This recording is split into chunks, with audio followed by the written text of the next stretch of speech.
things work.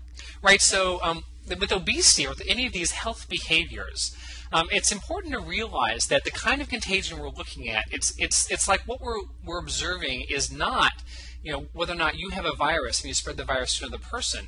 It's whether or not you have a cough and the other person starts coughing.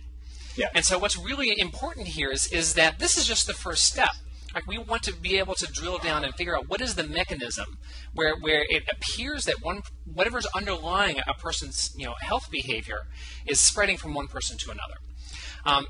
But what I should highlight is that one of the really fascinating results from our studies on obesity, on smoking, and also on drinking is that your friends who live hundreds of miles away appear to have just as strong an influence on you as your friends who live next door. And so people hear the results of the obesity story, and I think they often think, well, I guess it makes sense that I'm going to be like my friend because we go out to eat together, or we go down to the bar together, or we go jogging together.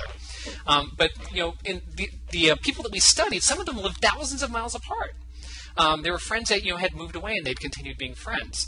And so what we think is going on is that this is about the spread of ideas.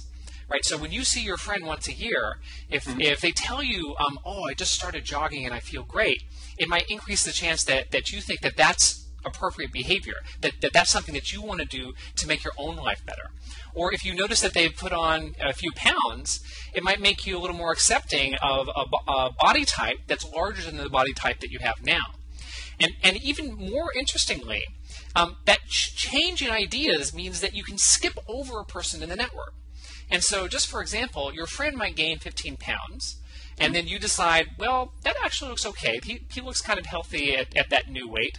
And then when you deal with your other friend, you stop bugging them about their weight. You start bugging them stop bugging them to exercise. And then that in turn has an effect where their health behavior changes as well, even if you didn't actually do anything yourself to change your own behavior.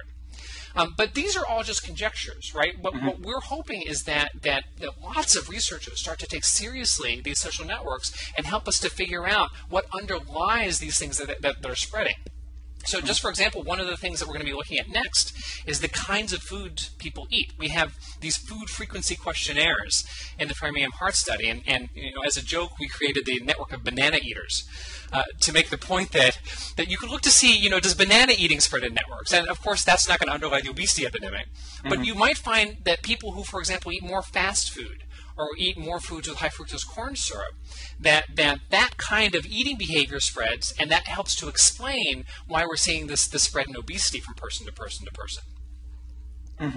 So again, I think maybe some of the language of contagion or spreading gets on my nerves, and I think probably gets on other people's nerves as well, because you do. I mean, the paradigm case of contagion is something like a cold, or something that actually one person passes to another person through a handshake or by touching a doorknob that the other person later touches, and that there's some real medium of transmission that seems literal. Like when you talk about the influence that my friend's friends' eating habits have on mine. What it sounds like, and what I think you are talking about, is that being social animals, being cultural, we imitate each other, we take our cues from other people, and we're more likely to take cues from people around us than people not around us. And so how is this different from just the fact that people pick up norms and habits from their sort of immediate social milieu? Is that the same thing as like catching it something, or I don't know. I don't think I have any big objection to it, but there's just like a worry, I think, about that language. It makes it sound like if my friend's friend was, secretly, dressed up in women's underwear, that would affect on my dressing up in women's underwear. But obviously, it's not that kind of thing is not transmissible through the social network. They have to be public behaviors. They have to be observed in a certain kind of way. So why isn't this just a story about people adopting norms?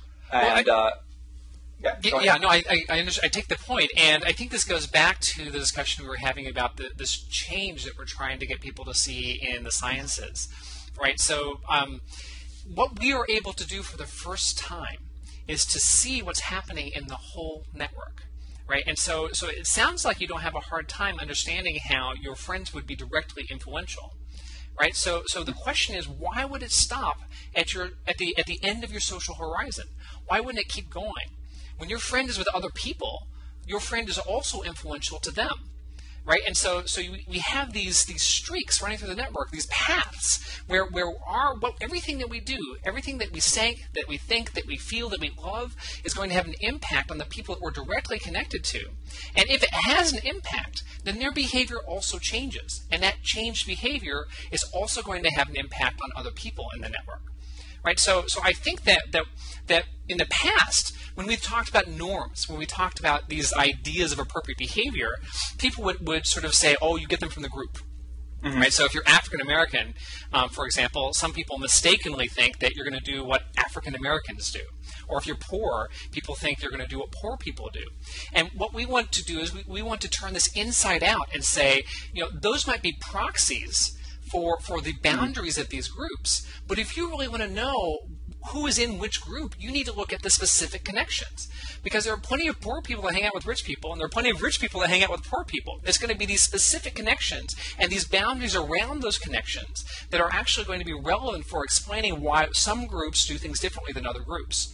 In other words, I really think that what network science ultimately is going to help us to do is to help us to think scientifically about the evolution of culture.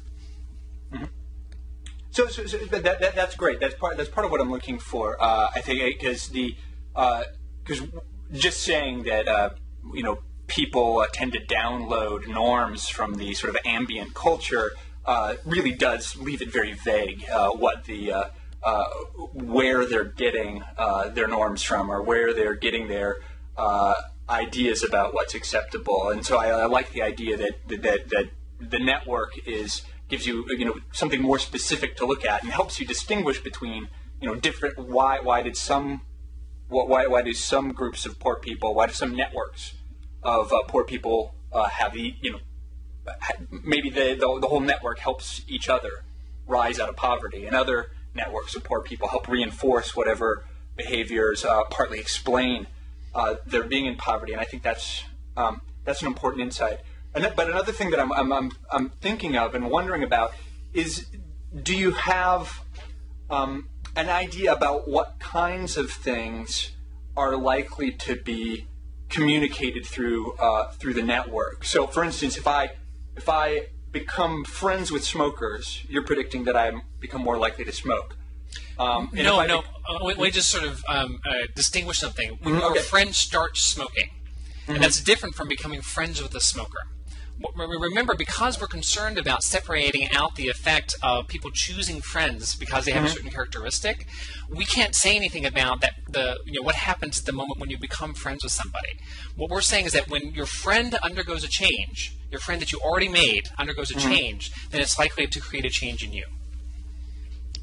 Right. So I can't just become thinner by choosing thinner friends.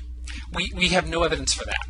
And in fact, we have some contrary evidence on the other side. In the Framingham Heart Study, we looked at all the people who had a friend who became obese. We had almost 1,000 cases of this happening because, obesity was running wild during this period. And we compared the outcomes of the people who dumped their fat friends to the people who remained loyal and kept those friendships. And guess which one of those groups was more likely to become obese? The disloyal ones? That's exactly right. And so the idea here is that, yes, if your friend is doing something that's not good for them, then there's a chance that they're going to change your ideas about your own appropriate behavior. But we know from just hundreds of studies that every friend makes you healthier. every friend makes you happier. And on balance, if you have to choose, what to do in the situation when your friend is doing something that you don't want to rub off on you, the best answer is not to get rid of that friend, is to actually try to help that friend to achieve a better lifestyle, to exercise, to eat less, to seek out help whenever they're feeling sad.